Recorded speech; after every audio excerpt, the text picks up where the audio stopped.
He certainly probably goes back tonight, thinks, there's a few goals I'd like to have back. And that's the part of him that wants to get better and better, and he'll do that. He'll analyze the game, he'll watch films.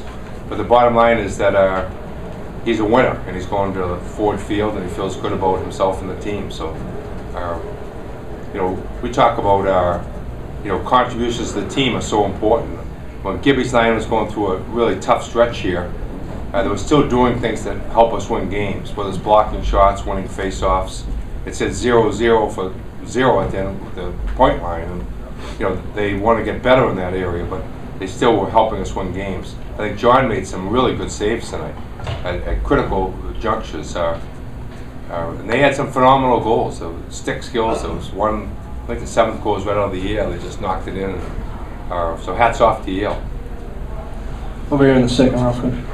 Mike Macknick, College Hockey News. Coach, it seems, I'm following up on what Jim asked before, it seems like the teams you've had that have gotten this far, have gotten to the NCAA semifinals, have all had that characteristic of being able to win many different kinds of games. What is it about your teams over the years that enables you to do that? Well, I think we've continually recruited some outstanding hockey players to Boston College. That's what in a nutshell, that's why we've been so strong and successful in national tournament plays. You've got to keep on replacing, the Giantas with the Atkinsons, the Gibbon. When Shannon leaves, you've got to have a Gibbons to come in, and so we've got some very, very good players. I think that's the key. Question here. I'll come over here. Jerry, you talked about your seniors, the older guys on the team, all being obviously big contributors, but your young guys now they've played at Fenway, they've played in the Bean Pot, they've played in the Hockey's Tournament, they've played in big games. Does that kind of give you an edge? Does that give your team an edge that at this point everyone on your roster has played in at least a couple of big games? I think it really helps. I think it's it's a little different experience playing before a cozy crowd of 3,000 people as opposed to Fenway Park or the Garden or just maybe not the number of people in the stands saying, but you're playing a game that's going to send you to the Frozen Four, and you can handle jitters better when you've had more experience. Good, Coach. Dave Hendrickson. Can you talk a little bit more about Cam's progression this year to become a 50-point scorer as a sophomore and a real national leader as a scorer? Yeah, it's been a remarkable. He was an outstanding player at Avon School, and he had some terrific players with him. Bonino was with him, and Pat Mullane was with them for a year. But they had an outstanding group of players down there. They were all kind of were highly recruited. They came to college. I could talk specifically about Cam, and it's an adjustment. Hockey East for a young kid coming out of prep school without a year of USHL. He's coming right from grade 12, senior in high school. I think he kind of felt himself around the league last year. We sat down in the spring and talked that he had 7 goals as a freshman, and I thought he was a much better player than that. And I think he just adjusted to a little more quickness, and he was a little more competitive this year.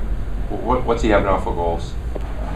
I'm not sure. He's got 50 points. I don't remember. It's 20-something. 27 goals. Yeah. But he's progressed very, very well to a point where he has to be considered one of the top players in the country. And as a follow-up, can you just talk about how other players on your team, you've got such depth that while that team was having the scoring drought, you still were winning games and getting the offense you needed? Yeah, I think to be successful, you can't be a one-line team, because the lines can get shut down here. I think you need depth, and we have that depth this year. Right here in the second row. Jerry, can you just tell me how a defensive-minded team like Alaska got you ready for an offensive-minded team like Yale? They're all different. We approach each game with certain dynamics that we want to achieve, whether it's face-off play or neutral zone play or our defensive zone coverage. And each team we have to adapt to a little bit, but we're not changing an awful lot. Yale was certainly a hard team for us to handle with their offense. I thought Fairbanks was a team not quite as deep as Yale with a number of players, but they still had, I thought 20 was as good a players we played against all year. Canelson. But each game's different, I think. But we felt a lot better after winning one game going to the next game. So you kind of build, we're on a pretty good run now. Right here, third row. Jerry, you're coming off a couple of really intense weeks of hockey. Now you got two-week lull here. How will you kind of moderate the tempo for this group of young players over the next 2 weeks? Yeah, that's always interesting. We'll kind of go back to some of the other Frozen Four runs we've had, and since they've pushed it back to 2 full weeks, we'll look at what we've done in the past, and we'll certainly have some time off to get rested and recuperated. There's been a lot of stress, a lot of tough, difficult games to get to this point. So, we'll certainly take days off as we go through the week, but we're not exactly sure when yet. Yeah, for sure. Yeah, we got a lot of guys banged up. We missed the boy Paul Carey tonight. He got the flu bug this morning, so we had to jockey around a little bit, and hopefully he'll get better as the week goes on. Scott. Coach Scott McLaughlin, NSU.com. Obviously, Ford Field's going to be a new experience for all of college hockey. You've already played in one unique venue at Fenway this year. How do you go about preparing to play at a place like that? It's going to be so different. In a football stadium, I'm not quite sure. Fenway, we dealt with cold and we dealt with wind factor, and this will be, of course, inside the dome, but it'll be a situation we want to get out there and practice a few times just to kind of see what it's going to be like. Hopefully, it'll be a success. I'm a little concerned that we've never really done this before, so I've got some concerns. Steve, in the back, over here. Jerry, I'm sure you've read these stories about the youth hockey in Massachusetts is on the way. Mike Albert's made these comments and so forth. The fact that BC is in the Frozen Four for the second time in 3 years, BU won the national championship last year. Can that help spur interest in the youth leagues in Massachusetts, seeing what BC and BU have done, particularly this decade? Well, I think without question, Steve, that's a great topic for us. We have a lot of players now from Mass on a club, and I think that I've seen watching some of the youth programs. It's a much better talent level coming up, and I think it's success to the Bruins certainly helps, but certainly when BC and BU are at the top of their game, kids aspire to reach that level, and I think it's going to help an awful lot of young kids trying to decide which sport they want to pick up. And so I think hopefully that'll be a good spin-off of BU's success last year and our success this year. Coach, going back to early on, both what you said, praising Yale's offensive talent, and then just talking about the thing you're trying to do is survive and advance.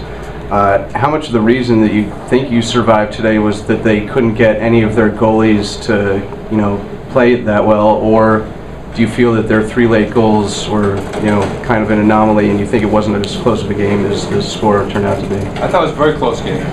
I didn't feel safe until the final buzzer, so we can snipe too. We're a pretty good offensive team, and when we get going, we're difficult to contain. And I think we were pretty sharp tonight offensively. Both of us were right on the top offensively, probably a little bit behind defensively. Over here, second row. Coach, just to follow up on that, during the stretch here, your team's been in a lot of close games. You said you've had a lot of opportunities to put teams away, and however it happens, the team comes back. Is there any concern about that, or is the ability to put a team away overrated?